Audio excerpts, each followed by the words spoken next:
The co-infections that come with Lyme can be really tricky, but you know I'm all about a holistic, natural approach that uses herbals to support the body to get through this. What if you only needed 1 or 2 additional herbs to support your body through the co-infections like Babesia, Bartonella, Ehrlichia, Anaplasma, Mycoplasma? I could go on. Instead of using like 20 or 30 different supplements to try and fix your problems, I'm going to narrow it down and make it super simple for you. This is the simplest co-infection roadmap you will ever see. In my free school group, I recently got this message from someone who was overwhelmed trying to heal their body from co-infection. This person's co-infections was Bartonella and Mycoplasma, but they wanted to know what should they add to their protocol in order to get better. This problem has been right in front of my face the whole time. People are overwhelmed with the amount of things they have to put into their body and take. The protocols that are shared by other experts, or even in the books that I've read and love and tell other people to read, are very involved, very long protocols that just throw a whole bunch of supplements in your body. But what if it didn't have to be that hard? What if it was easier? Not only do I like natural healing and holistic wellness, but I think a minimalist approach actually works best. The more I help people with Lyme, the more I see this fleshed out, and the more I understand that the minimalist approach actually gives your body what it needs.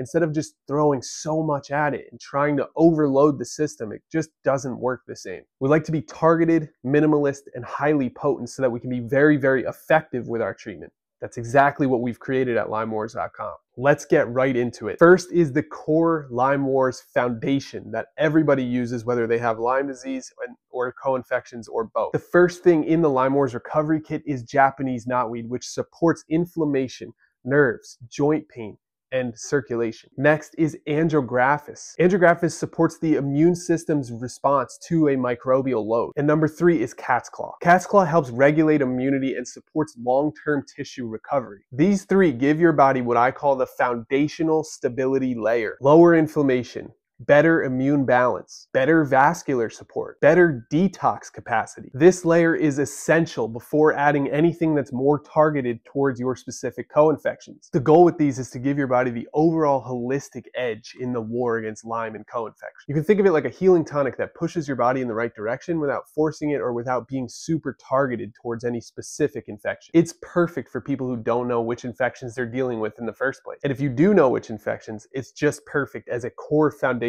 layer that everyone should use. Next, Bartonella support. So you have your foundation in place. What do you do if you're also experiencing Bartonella and you know you have the co-infection Bartonella? Bartonella often shows up as nerve pain, foot pain, shin pain, anxiety, and vascular irritation. Now, of course, I could list 10 more herbs that you should throw into your protocol specifically for Bartonella, but I don't want to do that. I want to keep it extremely simplified, the things that will make the biggest difference for you.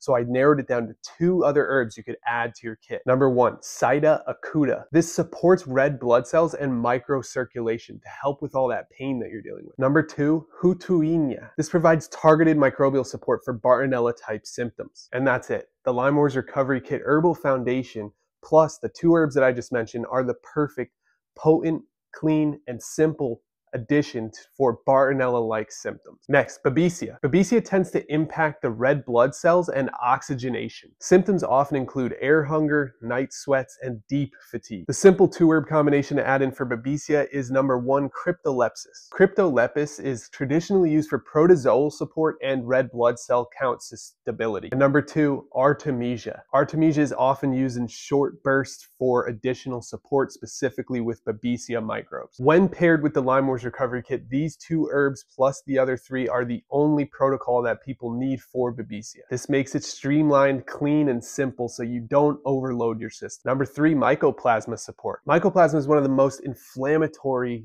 co-infections that exist. It affects the lungs, the joints, and immune system regulation. The simplified herbal add-ons for Mycoplasma are number 1, Chinese skullcap. This helps support inflammation and cytokine balance. And number 2, Cordyceps. Cordyceps supports lung tissue, energy, and immune recovery. These 2 herbals powerfully support the LymeWars Recovery Kit to make sure you can deal with the Mycoplasma infection. Next, Ehrlichia and Anaplasma. These are intracellular infections that can affect white blood cells and immune suppression. The simple combination here is Cordyceps and Eleuthero. Cordyceps supports immune cell recovery and resilience. Eleuthero helps rebuild immune strength and energy. Again, just 2 herbs on top of the core kit and you should start to see progress. Next, Chlamydia pneumoniae. This co-infection often impacts the lungs, nerves, and immune function. The minimal add-on protocol for this is Chinese skullcap and cordyceps. Chinese skullcap for inflammation and immune system regulation, cordyceps for lung support and improved immune response.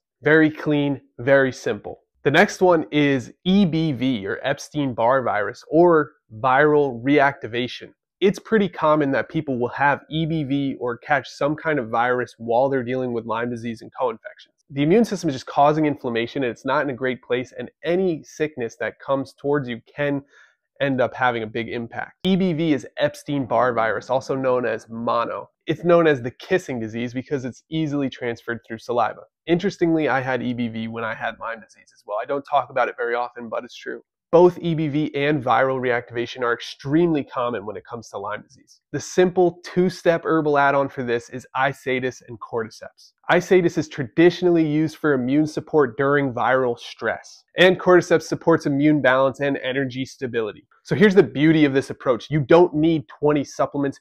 You don't need to follow long, complicated charts that you found in the back of a book. You use the LymeWars Recovery Kit as your stable foundation. And then you add on 1 or 2 herbs depending on the co-infection you're dealing with. Again, here's the very simple breakdown. Bartonella goes with Sida acuta and Hutuinia. Babesia goes with Cryptolepis and Artemisia. Mycoplasma goes with Chinese skullcap and cordyceps. Ehrlichia and Anaplasma go with cordyceps and eleuthero. Chlamydia pneumoniae goes with Chinese skullcap and cordyceps. And EBV goes with Isatis and cordyceps. As you can see, cordyceps is very beneficial, and it's not an herbal at all. It's actually a fungus. It's a mushroom type thing. You can take it like a normal supplement, but as you can see, it helps with a host of these co-infections, and it also has a bunch of its own health benefits out as well. So there you have it. This is the most efficient, realistic, and sustainable approach, because remember, you've got to try to do this for the long term. Your body responds to averages over time. It's not going to just flip a switch and be better. So sustainability matters. This keeps everything simple, clear, and doable instead of nearly impossible and very overwhelming. If you want a deeper breakdown and a step-by-step plan, grab my Lyme survival guide. The link is in the description directly below this video.